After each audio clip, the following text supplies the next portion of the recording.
আচারটা সব আচারটা হারিয়ে দিব। তো স্বাদ এই আচারটা, কত তো আচার বানাইয়া খাইন, এটা আচারের লাখানে স্বাদ হইতা না।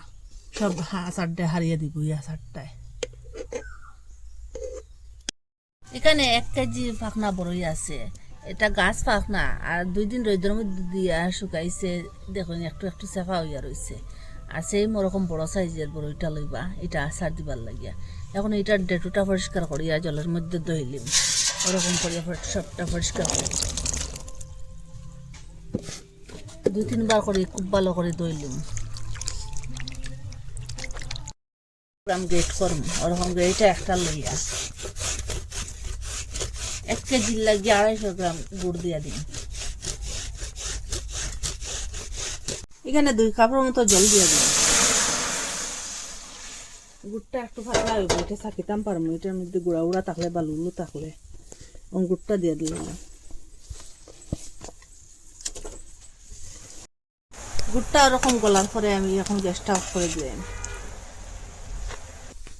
এখানে মশলা লাগে আমি মেথি আর জিরা, খালি জিরা আর সব, ধনিয়া, এখানে গোলমরিচ, এলাচ আর ডালচিনি আর শুকনো লঙ্কা লইছি। এটা এখন বাজিম একটু। আর এই যে তেজপাতা লইলাম, এটা এখন বাজিম। এখন কড়াইয়ের মধ্যে দিয়ে লইলাম, একটু বাজিম। সবটা ধুয়ে তুলাইছি, আমি লাগাই দিই। এখন এইখানে 100 গ্রামের মতো তেল দিয়া দিন। এখানে শুকনা মরিচ কয়েকটা ভাঙিয়ে দিলাম, আর পাঁচফোড়ন আর 1 চামচ দিলাম।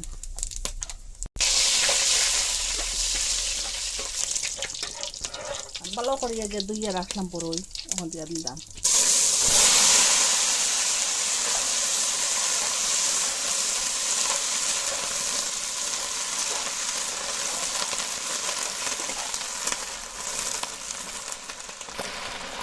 এখানে হলুদ গুঁড়ো 1 চামচ দিলাম,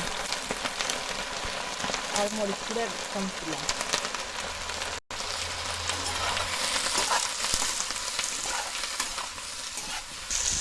এখানে তেঁতুল আরও দিয়ে দিলাম 4 গ্লাস দিচ্ছি। এখানে স্বাদ বাড়িব, চেষ্টা হইব। ওই যে গুড় রস বানাইয়া রাখলাম, এটা এখন চাকিয়ে দিলেন। এটা জাবড়া সাবড়া মরিচ টল এটা চাকনির মধ্যে থাকবো।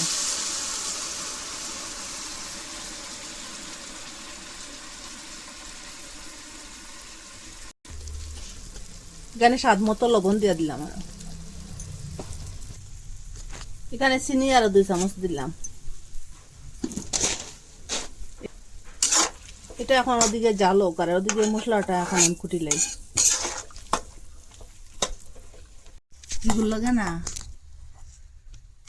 মশলাটা এখন ঠান্ডা হয়ে গেছে। এখন মিক্সচারে লইয়া এটা কুটিলাম।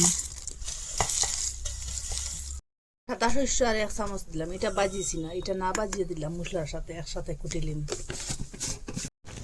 আগে কিরকম দিয়েছিলাম আর কালারটা কিরকম চেঞ্জ হয়েছে, কত সুন্দর একটা কালার আইছে দেখুন। আগে যে বাজার থেকে যেরকম প্যাকেট কিনে খাওয়া হইতো, সেম স্বাদ, সেম বড়ই আচারটা হয়েছে।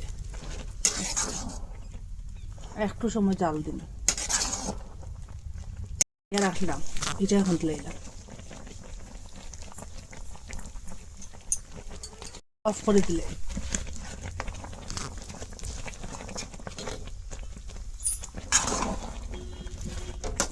গ্যাসটা অফ করে দিলেছি। এখন একটু সময় ঠান্ডা হোক।